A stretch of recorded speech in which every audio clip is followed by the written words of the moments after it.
Amen. Sa pinagpalang natin sa ating lahat. Hallelujah! Ito ang araw na hinihilaan ng Diyos sa ating mga buhay. Ito ang araw na binigay sa atin ng Diyos. Dito tayo po'y tumayo lahat para sa isang dakilang araw, dakilang bagay na gagawin ng Diyos ngayong umaga. Bago po tayo magsimula, tayo po muna yung mananalangin dahil ang panalangin, ito yung pinakagusto ng Diyos. Ni-acknowledge natin siya. Doon po tayo po yung manalangin. Yes Lord, salamat Lord sa umagang ito Lord. Na patuloy na Ikaw ang gagawa Lord sa bawat buhay namin Lord. Salamat Lord sa umagang ito Lord. Na binigay mo na ito'y para sa iyo, ito'y para sa karangalan mo, ito'y para sa kaluwalhatian mo. Lord Jesus, presensya mo patuloy mag-umapaw sa aming mga buhay. Lord, salamat Lord sa simula hanggang sa pagwawakas Lord. Ikaw ang manatili mahayag sa aming mga buhay. Salamat Lord sa bawat gagamitin mo ngayon Lord. Hayaan mo nga Lord ang bawat isa sa amin Lord. Bakalingsan mo Lord. Salamat Lord. Sa iyo lang na binabalik ang pinakamataas sa papuri pasalamat. In Jesus' name, amen. Hallelujah! Sige mo palakpakan po natin ang ating Diyos na buhay. Tunay nga lahat po ng may hininga, lahat po ng may buhay, lahat ang pinagpala ng Diyos. Sumigaw ng hallelujah! Nagagalak po ba ang bawat isa naririto? Amen! Tunay nga tapoy tayo po yung narapat na magalak sa presensya po ng Diyos sa umaga pong ito. Bagamat tayo po'y inuulan, amen. Uulanin po tayo ng presensya ng Diyos. Hallelujah! Ang makapal na presensya na nagpumula po sa ating dakilang Diyos. Kaya po tayo'y magpuri sa ating Panginoon. Hallelujah!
sabay! Dali ang ating Diyos. Isa pa maawit, hallelujah! Umaan na tupuri na diriwang ang lahat. Papuri kay Yahweh, Yahweh, Yahweh. Lumalap sa presensya mo na diriwang ang lahat. Papuri kay Yahweh, Yahweh, Yahweh. Sa lahat ng oras, sa bawat araw, pinupuri at sinasamba. 1, 2, 3, go! Tawag tunay na Diyos, hari ng mga hari, kapagkailanman, di nagbabago. Tawag tunay na Diyos, hari ng mga hari, kapagkailanman, di nagbabago. Ay, tawag Ikaw ang tunay na Diyos, hari ng mga hari, kapagkailanman, di nagbabago. Ito ba ikaw ang tunay? Ikaw ang tunay na Diyos, hari ng mga hari, kapagkailanman, di nagbabago. Oh,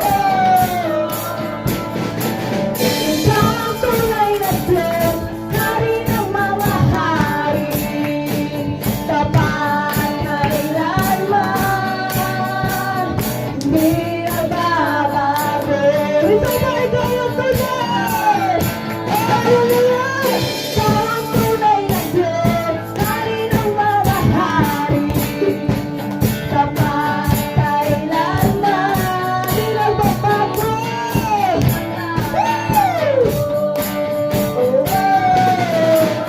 Oh, ikaw ang tunay na Diyos, hari, kapagkailanman, di nagbabago.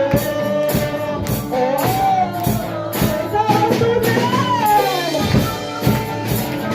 hari ng mga hari, kapagkailanman, di nagbabago. Si Yahweh ang ating Diyos. Woo! Hallelujah! Yes, today! Patuloy po tayo pumamakpak sa ating Panginoon. Yes, Lord! Nararamdaman ko sa'yo ang tugon na langit at lupa sa'yo'y sasamba. O Diyos, purihin ka, dakila kang talaga. Umawi! Ang magmawid at magpuri sa'yo, aking tugon sa pag-ibig mo. Langit at lupa sa'yo'y sasamba. O Diyos, purihin ka, dakila kang talaga. Ikaw ang hinahanap ko sa buhay ko nito. Pag wala ka ay di makontento. Di sumasamba sa'yo, sagad sa danaang tunay na tadarama ikaw.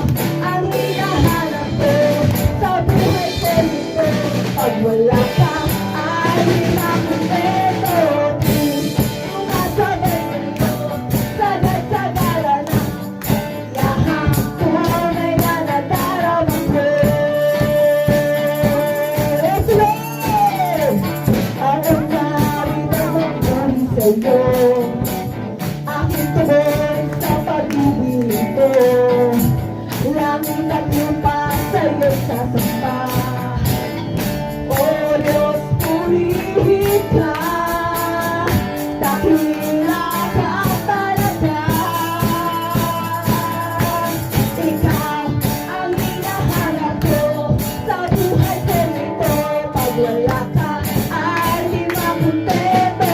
Di sumasamba sa'yo sa dasagaran ng kasiyahan. Tunay na nadarama. Ikaw ang hinahanap ko sa buhay ko nito. Pag wala ka ay di makontento. Di sumasamba sa'yo sa dasagaran ng kasiyahan. Tunay na nadarama. Ikaw sa buhay ko nito. Pag wala ka ay di makontento. Di sumasamba sa'yo sa dasagaran ng kasiyahan. Tunay na nadarama. Ikaw ang hinahanap ko sa buhay ko nito. Pag wala ka ay di makontento. Di sumasamba sa'yo sa dasagaran ng kasiyahan. Kung sino man ikaw, ikaw ang hinahanap ko sa buhay ko nito. Pag wala ka, yes, Lord, sumasamba sa'yo sa dasagaran ng kasiyahan. Tunay na, tuloy mo, ikaw ang hinahanap ko. Pag wala ka ay di makontento. Di sumasamba sa'yo sa dasagaran ng yes, Lord, ito ba ikaw?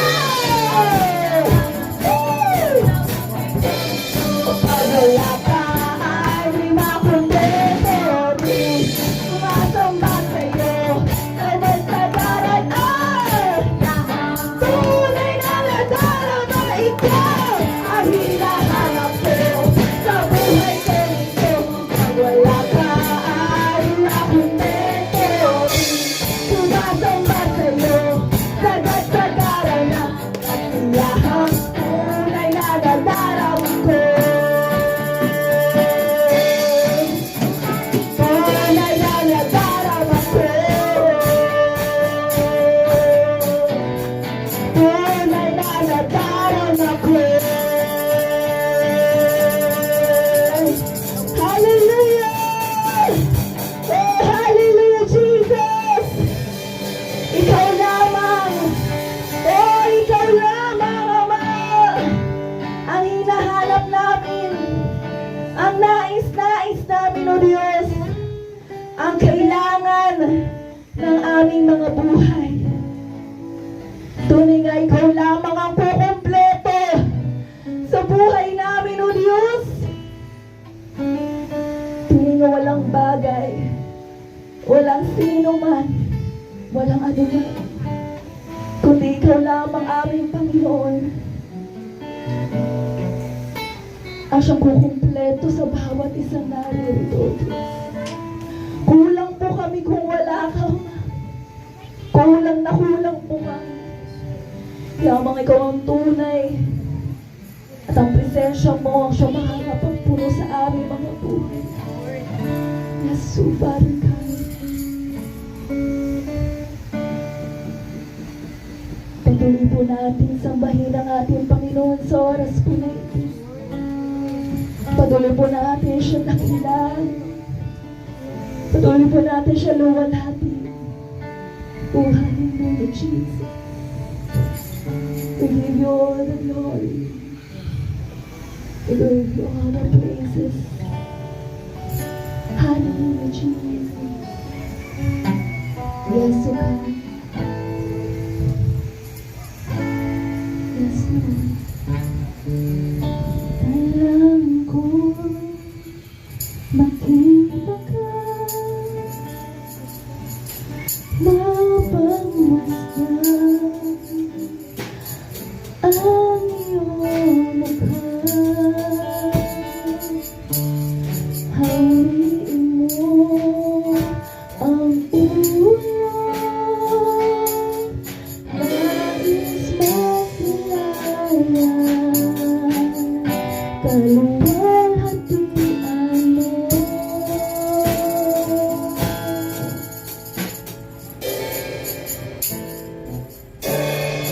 Dahilan ko makita ka, mapamasdan ang iyong mukha. Hawiin mo ang ulan, nais makilayan sa luwang hatian mo.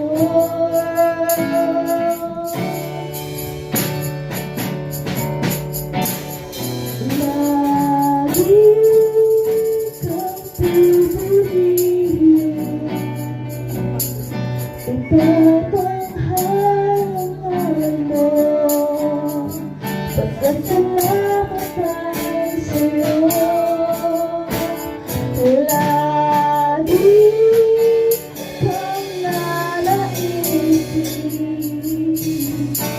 ikaw lamang ang iba.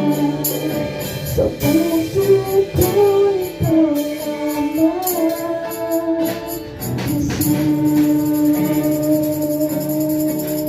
Oh, Jesus, ikaw lamang.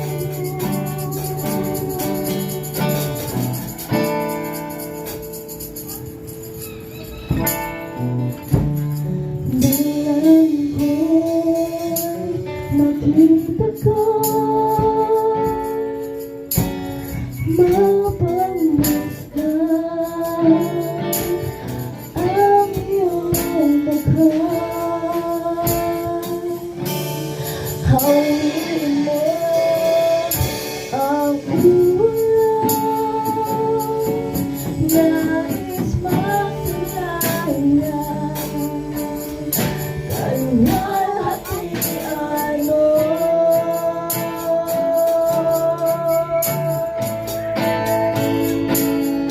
Lagi kang pupurihin,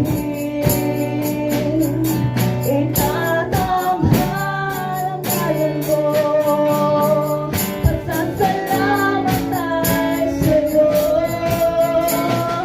Lagi kang nanaisip, ikaw lamang, walang iba. Sa puso ko ikaw lamang. Lagi kang pupurihin, itatanghal ang ngalan mo. Pasasalamat ay sa'yo. Lagi kang nanaisip,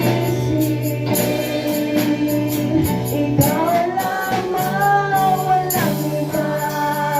Sa puso ko ikaw lamang. Lagi kang pupurihin, itatanghal ang ngalan mo. Pasasalamat ay sa'yo. Lagi kang nanaisip, ikaw lamang, walang iba. Sa puso ko ikaw lamang. Lagi kang pupurihin, itatanghal ang ngalan mo. Pasasalamat ay sa'yo. Lagi kang nanaisip, ikaw lamang, walang iba. Sa puso ko ikaw lamang. Lagi kang pupurihin, itatanghal ang ngalan mo. Pasasalamat ay sa'yo.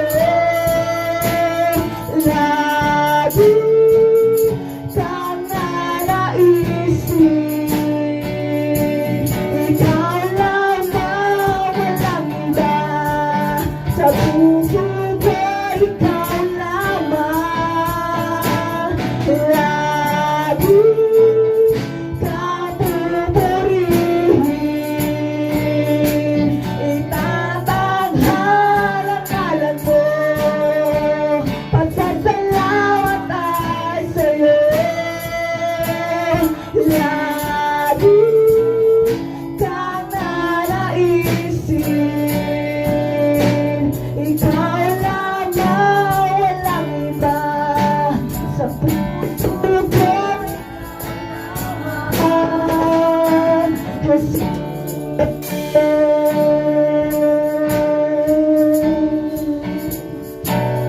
oh, ikaw lamang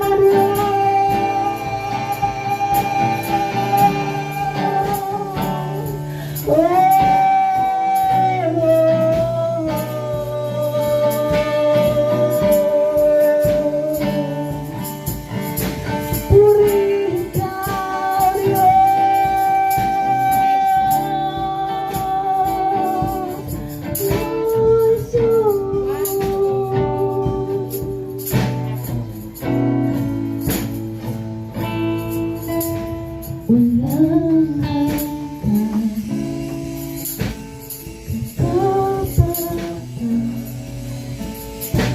sa buhay ko lagi mong nais.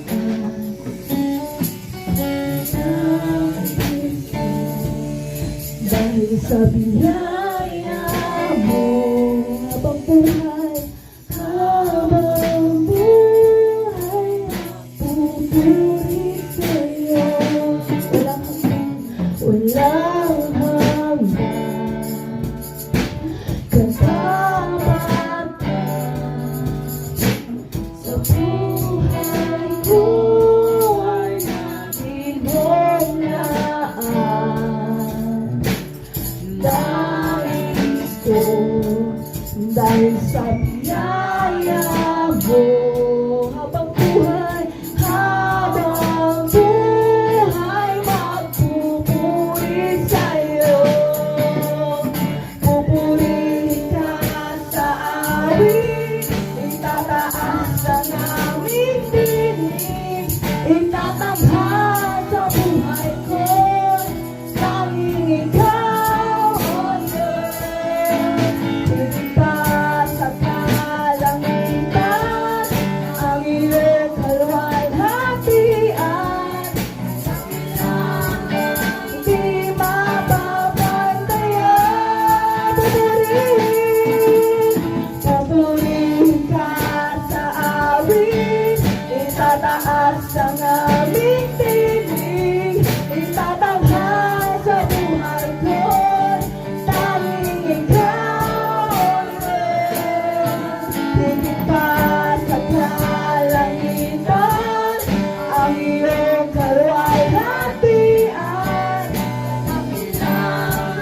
hindi mapapantayan. Ito ba'y hallelujah? Walang hanggan, katapatan,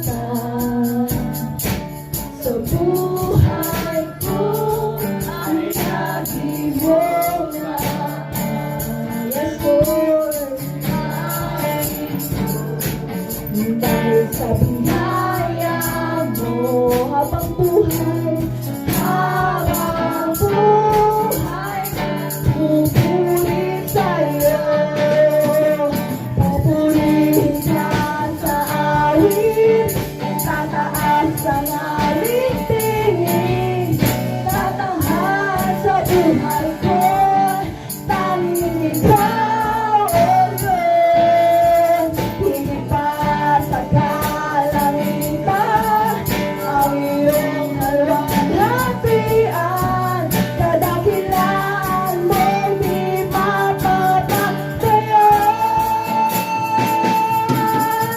Pupurihin ka sa awit, itataas ang aming tinig, itatanghal sa buhay ko, tanging ikaw, oh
Pupurihin ka sa awit, itataas ang aming tinig, itatanghal sa buhay ko, tanging ikaw, O Diyos. Higit pa sa kalangitan, ang iyong kaluwalhatian, kadakilaan mo'y di mapapantayan. Pupurihin ka sa awit, ang aming tinig, itatanghal sa buhay ko, tanging ikaw, O Diyos. Pa sa kalangitan, ang iyong kaluwalhatian, kadakilaan mo'y di mapapantayan. Pupurihin ka sa awit, itataas ang aming tinig, itatanghal sa buhay ko, tanging ikaw, O Diyos. Higit pa sa kalangitan, ang iyong kaluwalhatian, kadakilaan mo di mapapantayan. Pupurihin ka sa awit, itataas ang aming tinig, itatanghal sa buhay ko, tanging ikaw. Higit pa sa kalangitan, ang iyong kaluwalhatian, kadakilaan mo ay di mapapantayan. Minsan po, church, pupurihin ka sa awit, itataas ang aming tinig, itatanghal sa buhay ko, tanging ikaw, O Diyos. Higit pa sa kalangitan, ang iyong kaluwalhatian, kadakilaan mo ay di mapapantayan. Kadakilaan mo ay di mapapantayan. Kadakilaan mo di mapapantayan. Kadakilaan mo ay di mapapantayan. Kadakilaan mo ay di mapapantayan. Kadakilaan mo di mapapantayan.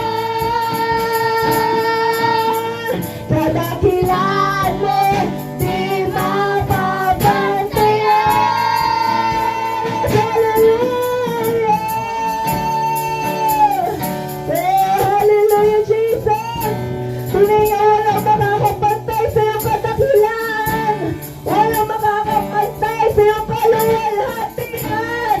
Walang makakapantay sa iyong pagmamahal. Walang makakapantay sa iyong kapangyarihan. O, dakila ka, luwalhati ka sa oras po na ito. Wala po kami ibang itataas sa aming mga buhay, kundi ikaw lamang aming Jesus. Ikaw lang aming Panginoon na aming paglilingkuran. Sige po, palakpakan po natin ating Diyos na buhay. Hallelujah! Amen! Amen and amen.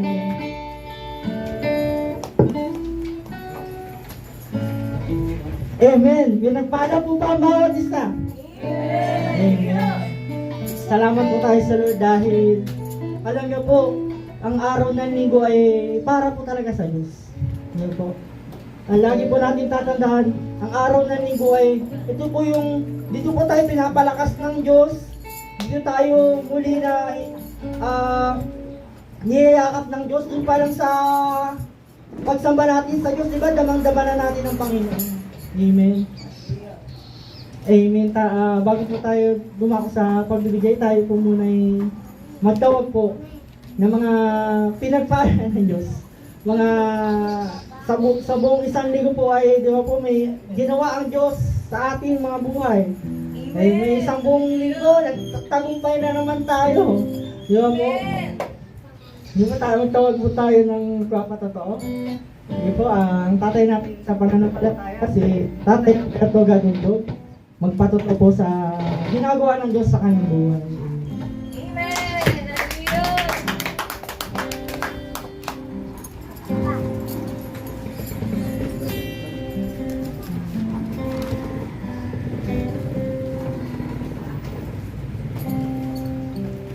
Magandang umaga at isang mapagpalang araw na ito mula sa Panginoon. Tayo po ay magpapasalamat dahil sa busang linggong nakaraan na binigyan po tayo ng buhay at masaganang kalusugan. Amen! Hallelujah!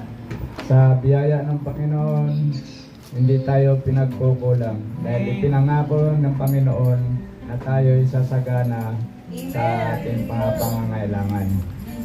So, binabalik ko lang sa Kanya dahil sa aking natanggap sa buong isang linggo, lalo-lalo na sa kalakasan at kalusugan. At ganoon din po sa aking buong pamilya.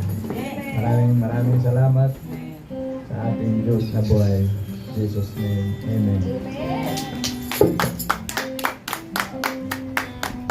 Amen. Salamat po sa tatay natin sa pananampalataya, si Tatay Roberto Gadundog, na patuloy ginagamit ng Diyos maitili sa gawain ng Panginoon. Amen. Doon po tayo po magtawag pa po ng isa pa pong magpapasalamat. Ang babae ng Diyos na lalong pinapaganda ni Lord, binibless ni Lord. Amen. Si Ate Abby.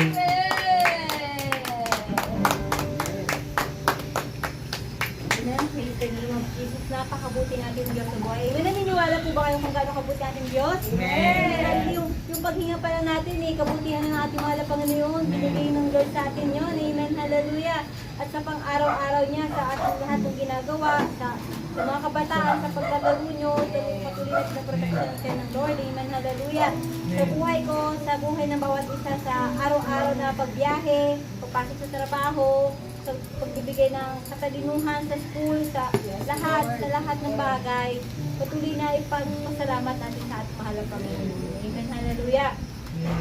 At patuloy na binibigyan niya tayo ng kalakasan, katalinuhan, patuloy na spiritually, patuloy na manalangin tayo, huwag tayo magsawan mula. Kahit maraming problema, kahit maraming tayo na pinagdadaanan, ang tunay na kalasag lang natin, kasama natin ating mahal na Panginoon. Amen!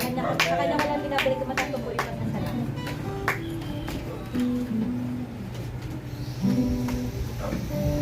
Amen. Salamat po sa Diyos na buhay, na isang buong linggo po talaga ay binibigyan tayo ng lakas.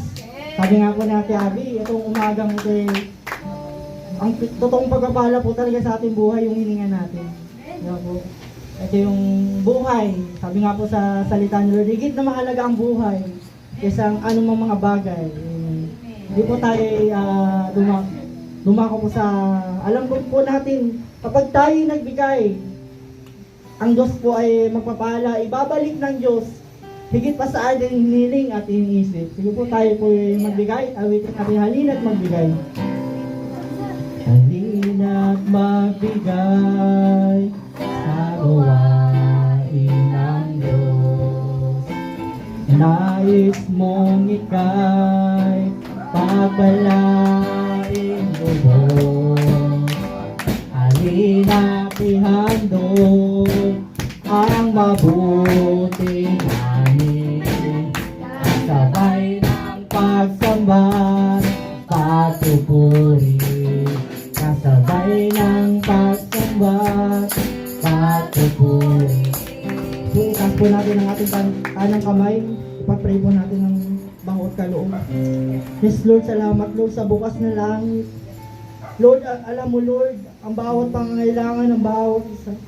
Lord, hayaan mo nga Lord, maranasan patuloy ng bawat isang pagpapala na higit pa sa aming nilingit at iniisip. Lord, ang patuloy nagbibigay, Lord, patuloy mo sila i-bless, Lord. Ang patuloy na nagkakaloob, Lord. Alam mo, Lord, ang kanilang buong puso sa pagbibigay sa'yo. Lord, kung paano silang buong puso na nagbigay sa'yo, Lord. Buong-buo mo rin ibibigay ang lahat ng kanilang hinihiling. Higit pa sa kanilang hinihiling at iniisip, Lord. Buksan mo ang durungawan ng langit. Buksan mo lahat ng bintana ng langit sa kanilang mga buhay. Lahat ng pinagkukunan nilang yaman, pagkain, inumin, darapin, Lord. Maging sa trabaho, promotion, Lord. Patuloy may gawa sa bawat buhay nila, Lord. Salamat, Lord, sa umagang ito, Lord. Patuloy mo i-bless ang patuloy ang nagkakalong sa'yo, Lord. Salamat, Lord. In Jesus' name, amen. Amen. Tayo po'y humadala sa pinakamahalagang gawain. Butong na po. Magbawat isa. Amen. Ang kakainin po natin ay hindi po physical, spiritual po. Ang salita ng Diyos. Sige po tayo po'y tumayo lahat. Amen. Mag-expect po tayo sa dakilang araw na ito. Nang gagamitin ng Diyos ang lalaki ng Diyos. Lord, salamat doon sa gagamitin mo ngayon, Lord. Empower mo siya. I-anoint mo siya, Lord. Ilangisan mo siya, Lord. Paano si Hari David, Lord? Patuloy mo nilangisan, Lord. Salamat, Lord, sa buhay niya. Nagagamitin mo mightily ngayong umagang ito. Lord, salamat, Lord, sa madakilang salita mo, dakilang bagay na ipapahayag mo sa bawat isa, Lord. Lord, salamat, Lord, sa buhay ng lingkod mo, Lord, sa hinirang mo, piniling mo sa huling kapanahunan na ito, Lord. Ang lalaki ng Diyos, ang man of God, Mark Anthony Estrella.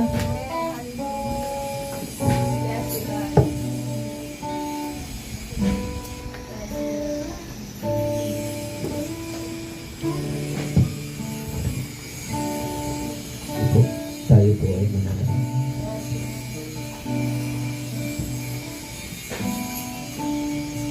Hindi po kami nagpapakababa sa ito.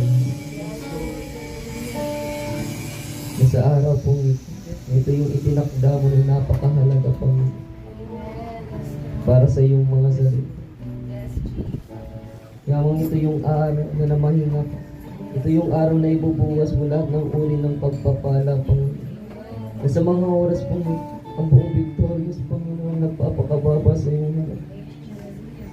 Na sa umaga po ang mga pag-awit, pagsamba namin sa iyo ay tanggapin.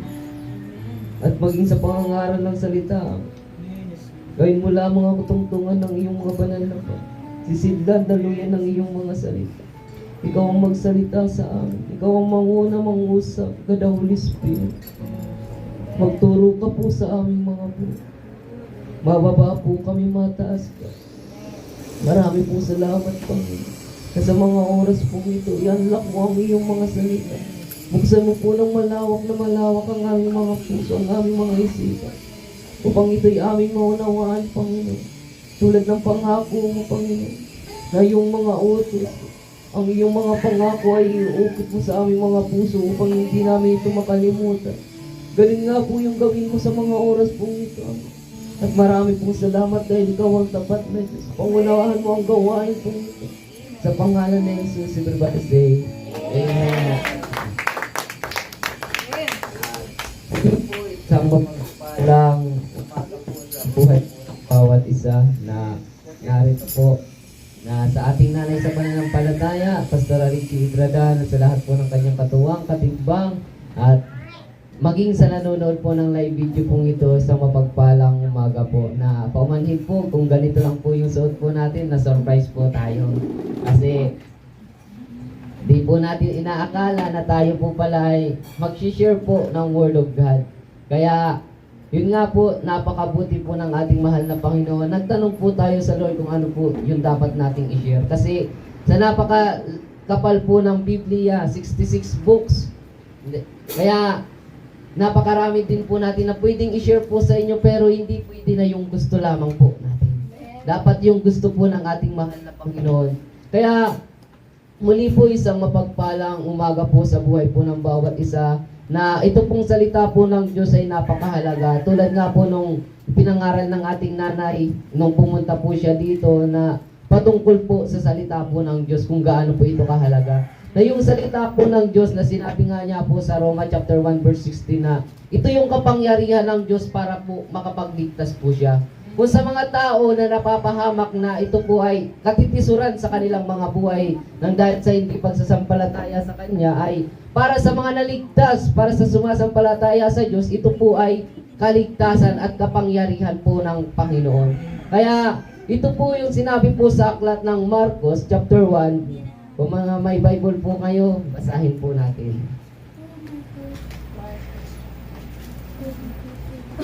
Na marahil may nag-share na po ito sa inyo, ay uulitin lamang po natin. Sabi po sa aklat ng Marcos chapter 1 verse 35. Ulitin ko po. Sabi po sa Marcos chapter 1 verse 35. Madaling araw pa ay bumangon na si Jesus at nagpunta sa isang lugar na walang tao. At doon ay nanalangin siya. 36. Hinanap siya ni Simon at ng kasama nito. At nang matagpuan siya ay sinabi nila, hinahanap po kayo ng mga tao. Ngunit sinabi niya sa kanila, kailangan pumunta rin ako sa mga karatig bayan upang makapangaral ako roon. Ito ang dahilan ng pagparito ko. Nilibot nga ni Jesus ang buong Galilea, nangaral siya sa kanilang mga sinagoga at nagpalayas ng mga demonyo. Na ito pong ano po ito ay pamagatan po natin na ang disiplinadong pamumuhay.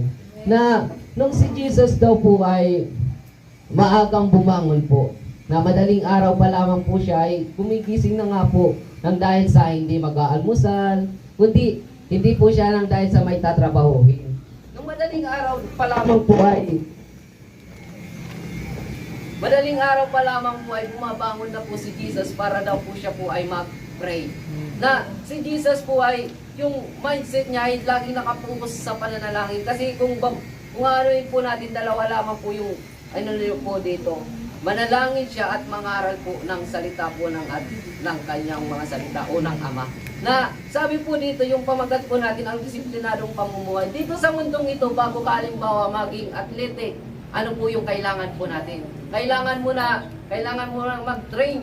Kung sa boxing nga po, di ba po, kailangan na idisiplinado ang kanilang pagkain, kanilang pagtulog, ang kanilang mga oras, na yung lahat ng kanyang gagawin bago po siya isabak sa laban, ay may 3 buwan munang training. May training muna bago makipaglaban. Sabi nga po, baka 30 minutes lang sila nasa loob ng ring, pero 3 months silang nagpa-practice. Kasi kailangan na magkaroon sila ng disiplinadong pamumuhay. Kasi kapag nawalan siya ng disiplinado sa kanyang sarili, maaaring hindi siya tatagal sa labanan. Dahil tayo mga Kristiyano, kapag nawala din po tayong disiplina sa ating mga sarili, ay maaaring halimbawa, maliit na pagsubok ay parang mapapasuko na po agad tayo.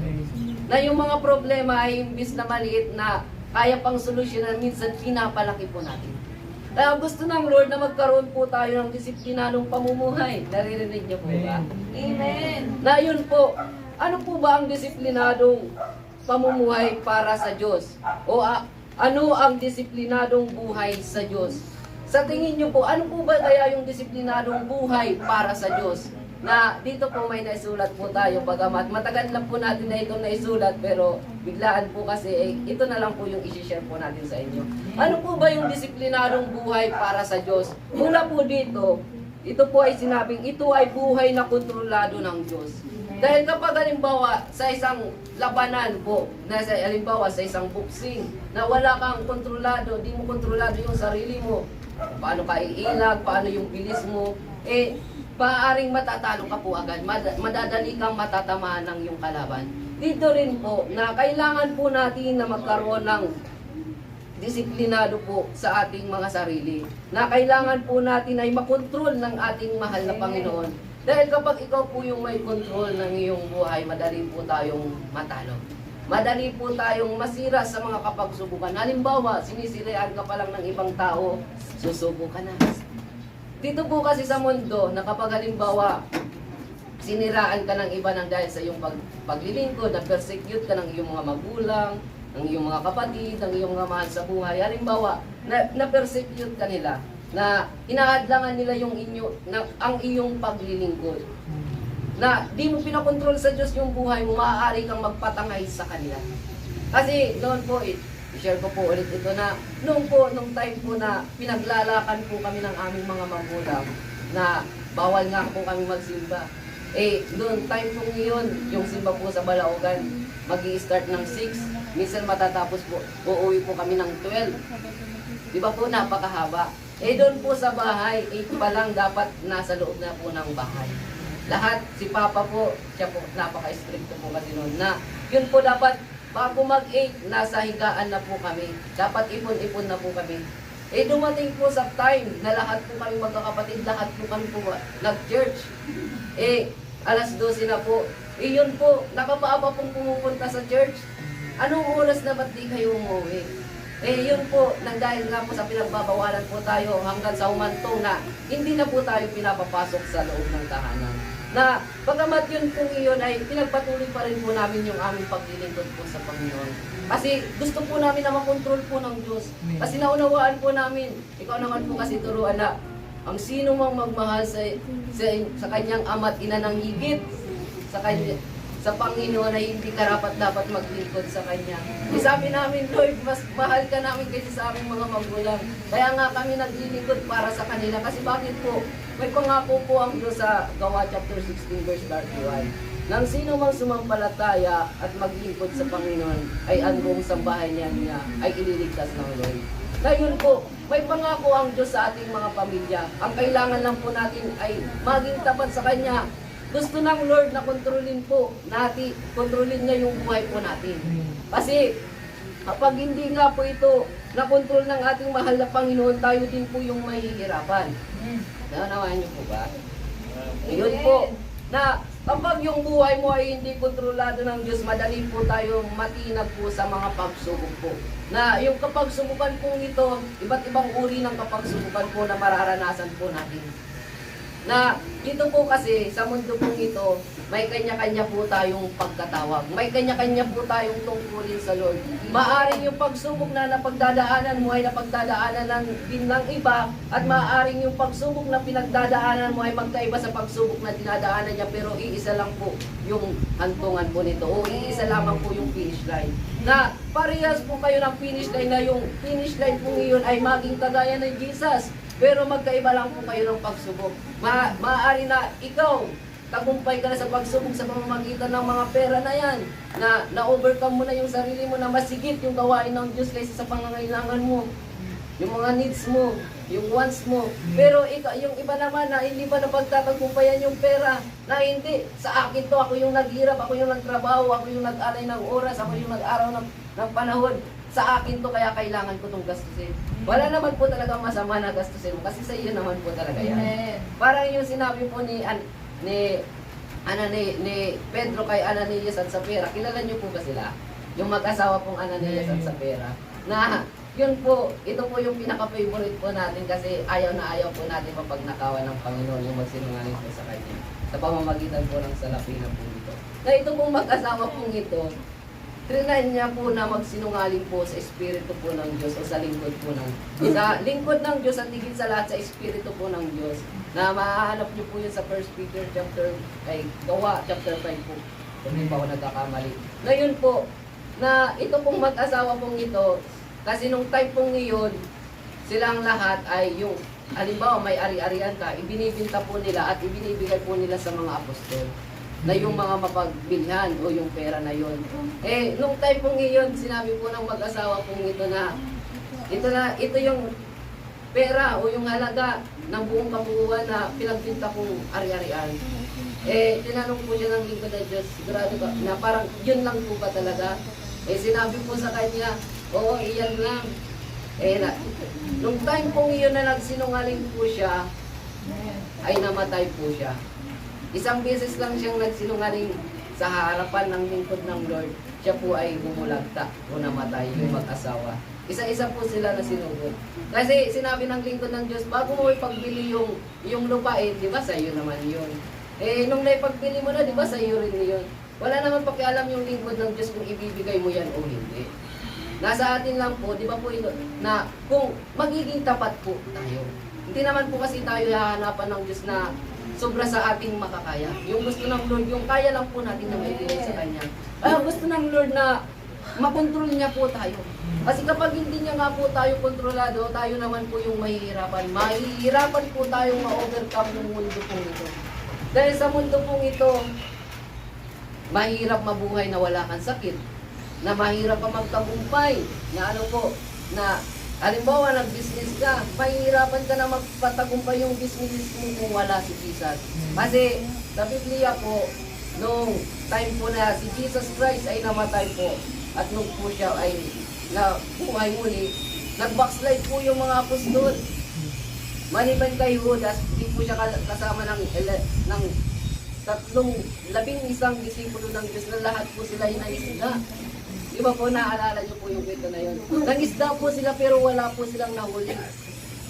Ano po yung revelation po dito? Na yung 11 po simula pagkabata po ay nangingisda na po sila hanggang sa pagtanda po nila. Ibig sabihin, mga professional na po yun na mangingisda. Pero, magdamag po silang nangingisda, wala po silang nahuli kahit isa. Kahit atas man lang, wala po kahit isa. O kahit linis po, wala po silang nahuli kahit isa. Pero nung time na nasumpungan sila ni Jesus, nung time na nagbalik sila kay Jesus, yung lambat po nila agad-agaran pong napuno. Ibig sabihin po, kahit anong negosyo mo, kapag hiwalay yung relasyon mo sa Diyos, di ka magtatagumpay. Sa pagtatrabaho mo, kahit anong pilit mo na, kahit napakatalino mo, marunong ka, marami kang napag-aralan, marami kang librong nabasa, eh yung libro po, magbibigay lang po sa iyo yan ng information para malaman mo kung ano yung gagawin mo. Pero si Jesus, magbibigay po sa atin ng ano po, ng katagumpayan, yung successful po natin.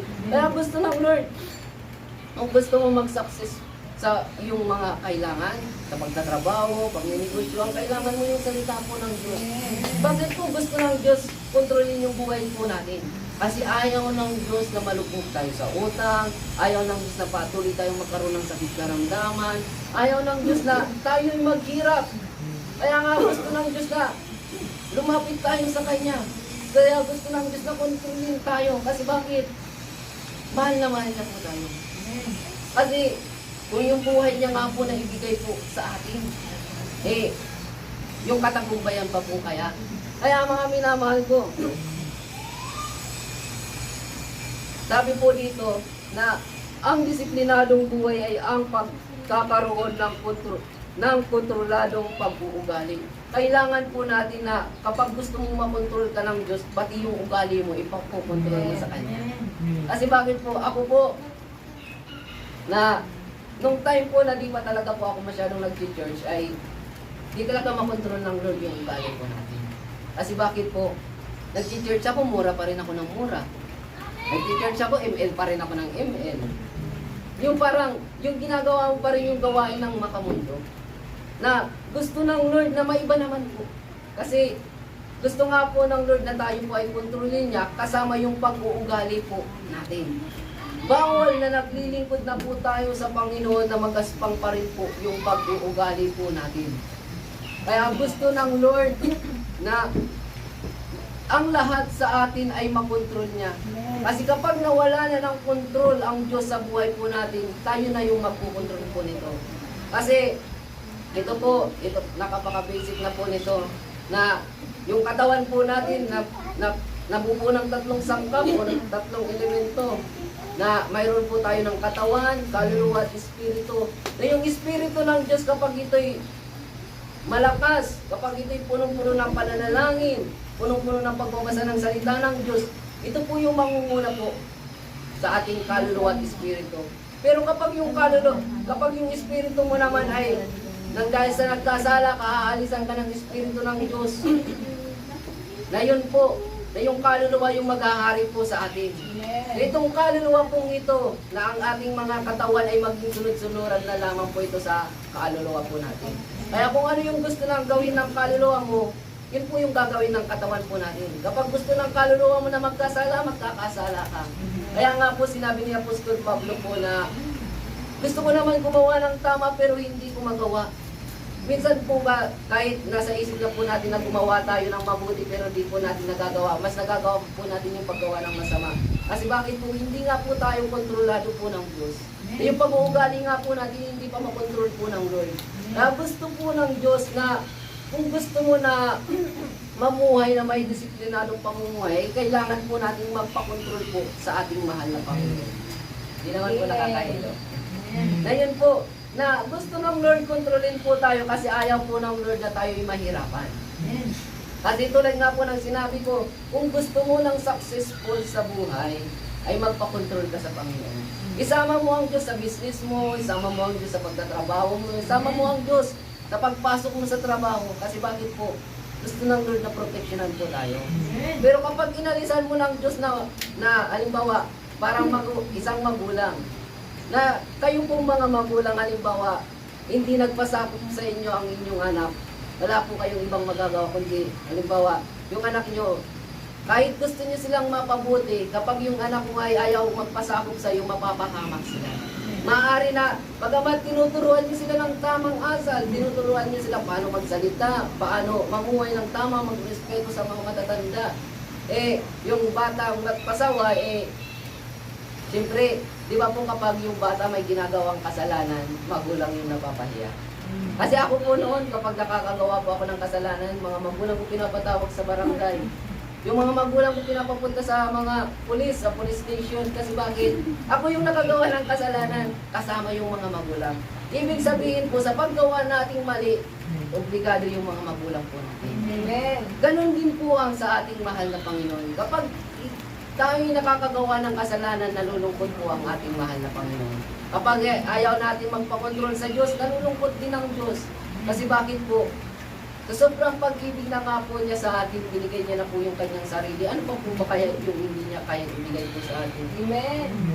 Nabasa niyo na po ba yung sinabi sa Roma, chapter 8, verse 31, na kung ang kanyang kaya sa isang anak na ibinigay na po ng Diyos, ano pa po ba kaya yung hindi po kaya niyang ibigay?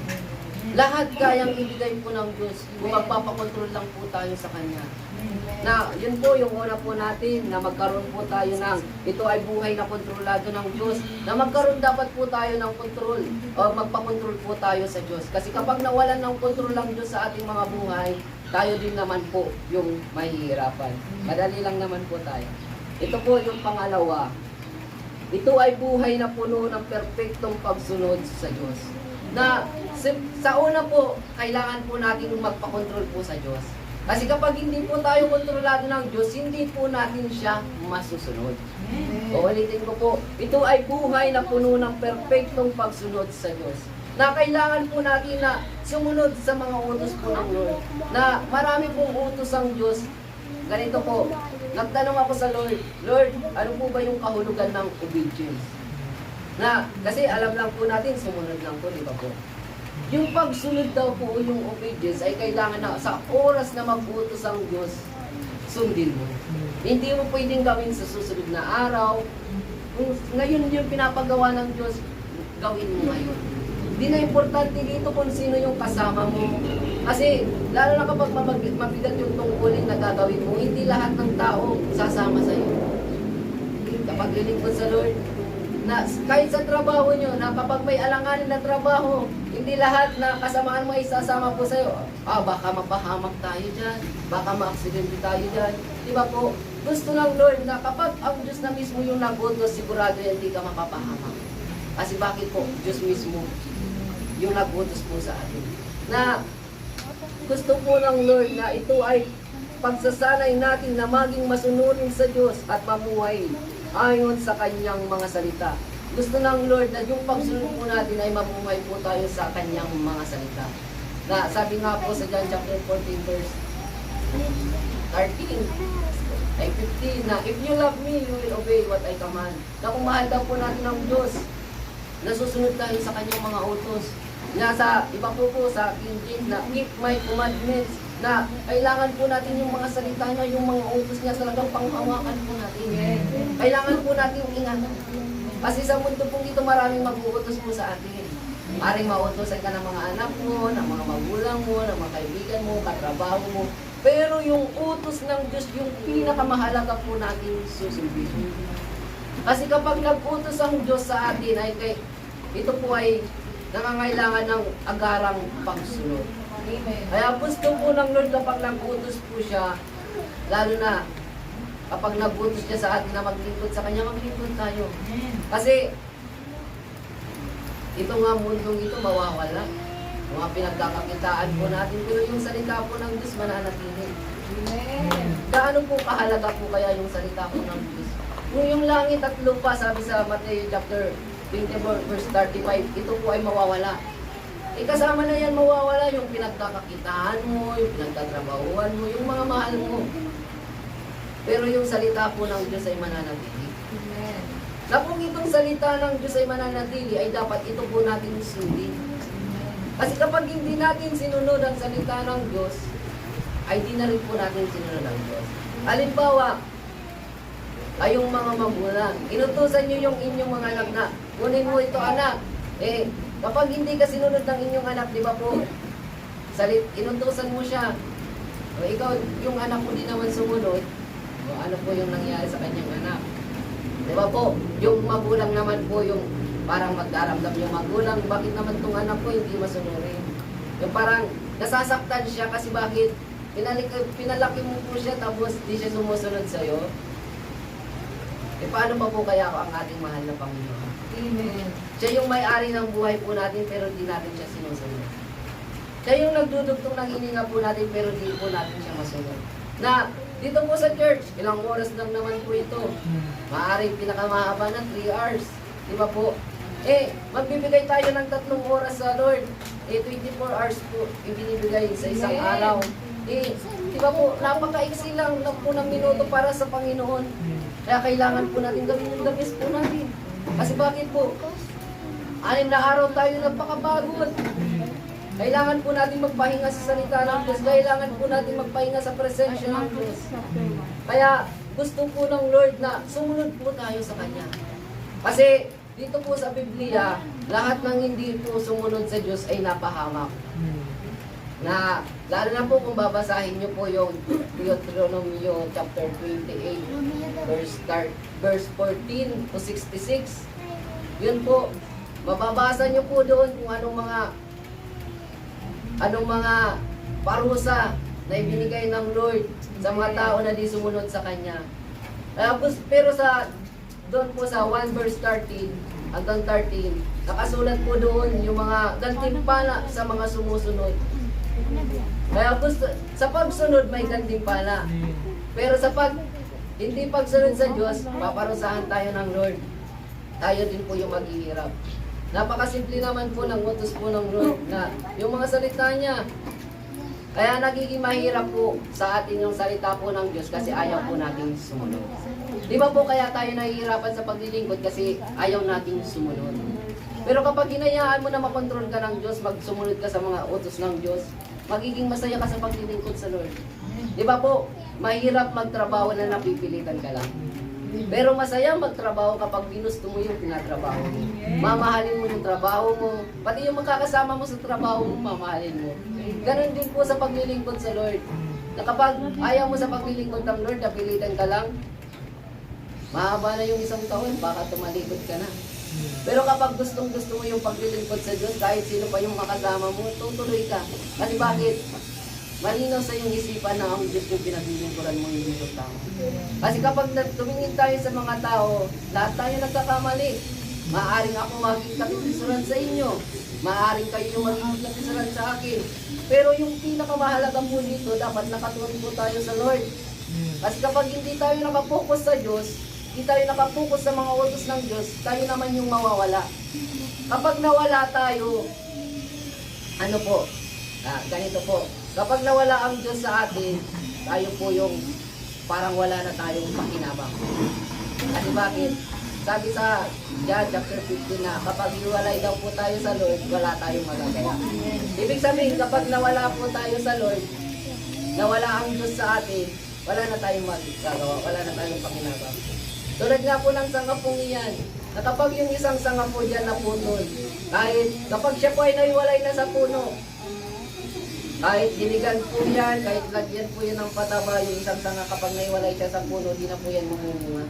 Pero kapag siya po ay nakakabit sa puno, kahit anong gawin ng sanga, mamumunga siya. Kasi dahil bakit po, nakakabit siya sa puno.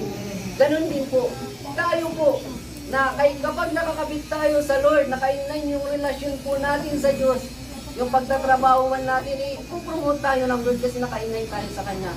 Yung business po natin, palalabuin yan ng Diyos. Kasi bakit? Kailangan lang po natin na patient. Kasi sabi sa mga ngaral, chapter 3, may kanya-kanyang panahon. May mga nakatakda sa bawat kapanahunan. Yung kailangan po natin hintayin yung takdang panahon. Kasi kapag nagmadali ka, tayo naman yung mahihirapan. Halimbawa, sa pagmamadali po natin, hindi naging maganda yung bunga ng pagmamadali po natin. Napakaganda na lang nasa mindset po natin, pero iba yung sa reality. Di ba po? Iba na yung nangyayari. Pero kapag hinintay mo, laging mahihingin ka sa paggawa, na sa mga plano mo, pinag-isipan mo pa.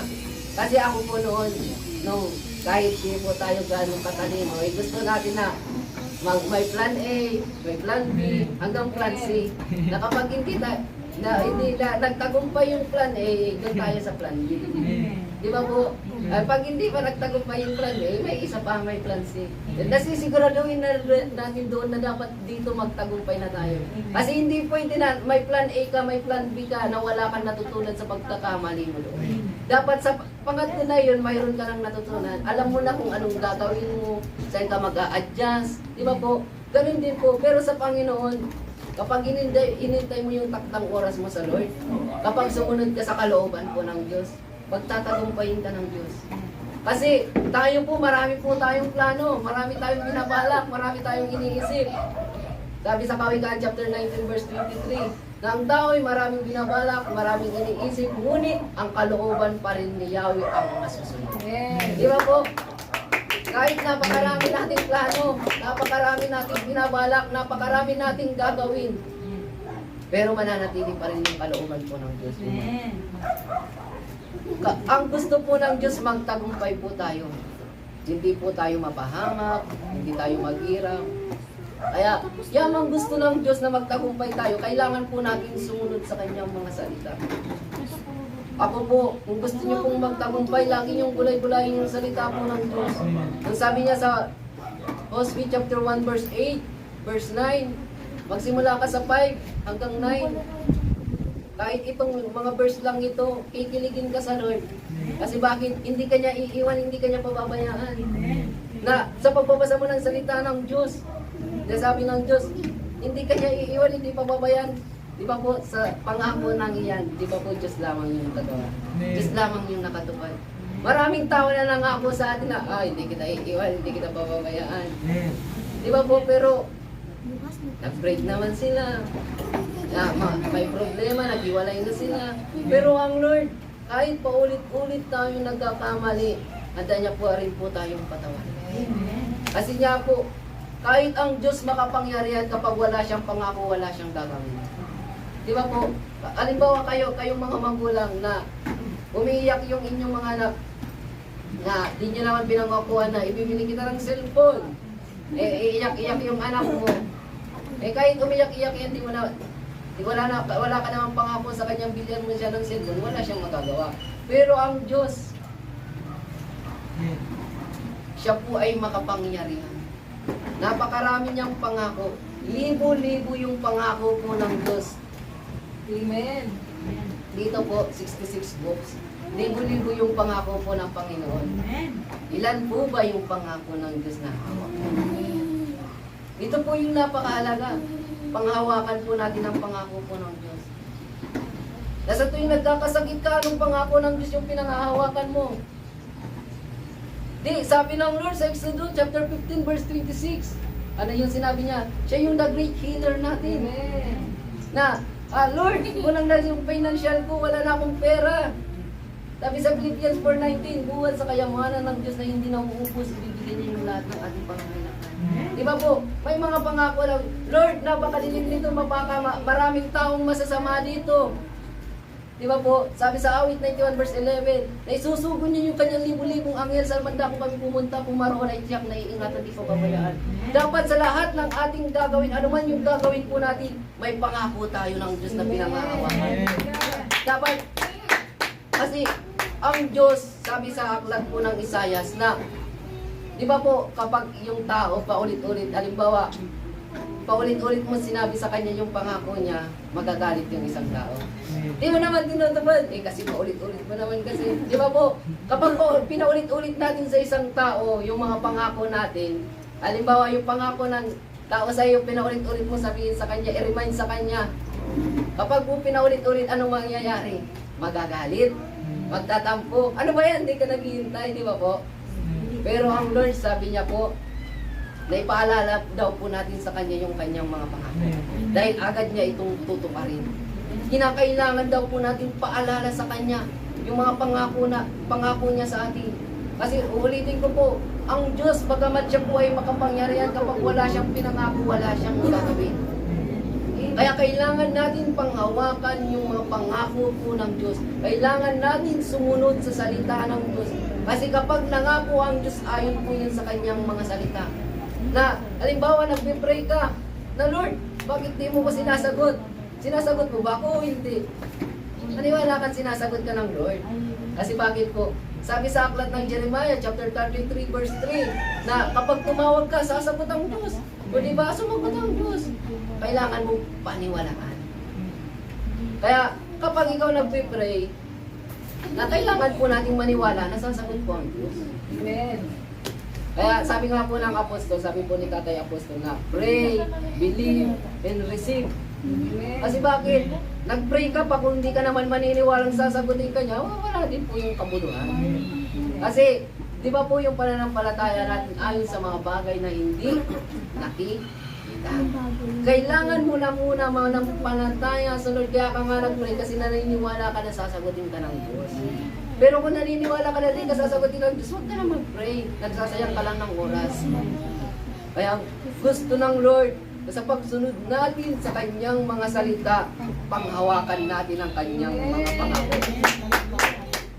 Dahil kapag di mo hawak ang pangako ng Diyos, ikaw din yung lugi. Hindi malulugi ang Diyos, ikaw. Tayo, sabihin mo, ako. Ako ang lugi kapag hindi ko pinaalala ang pangako ng Diyos. Amen. Di ba po? Kaya kailangan natin i-remind ang Diyos na, Lord, pangako mo ito. Na kailangan ko na ganito, Lord, ibigay mo ito. Sabi ng Lord na unahin natin siya. O anong pangako mo ba yun na pagmuna sa Kanya? Favorite ng lahat, Matthew chapter 6 verse 33, na seek ye first the kingdom of God and His righteousness, and all these things shall be added unto you. Na, uunahin daw po natin ang kalooban po ng Diyos. Hahanapin po, susundin po natin ang Kanyang mga utos, ang Kanyang katwiran, at yung lahat ng bagay ay idaragdag na lang ng Panginoon. Gaano kabuti po ang Diyos sa ating mga buhay. Di ba po kayong mga babae, nung nanganak po kayo, hindi naman pwede na bago kayong mga anak ay bibili pa lang kayo ng mga panggamit ng inyong mga anak. Di ba po, bago kayong mga anak ay yung mga lampin, ano na po yan, naka-prepare na po lahat bago kayong mga anak. Malayo pa kayo yung buwan para kayong mga anak ay naka-prepare na po yung lahat. Ganon din po ang Lord. Naka-prepare na po yung lahat ng answer prayer. Pero hanggat di ka nagpe-pray, di yan mga. Di ba po, bago nyo mailabas yung inyong mga anak, kailangan nyo munang mag-agony. Kailangan nyo sumigaw. Di ba po? Pero kapag nakalabas na yung anak, di ba po, payapa na po yung inyong mga puso. Pagkatapos nyo pong maranasan, di ba po, kagalakan na po. Ganon din po sa pananalangin. Na hanggang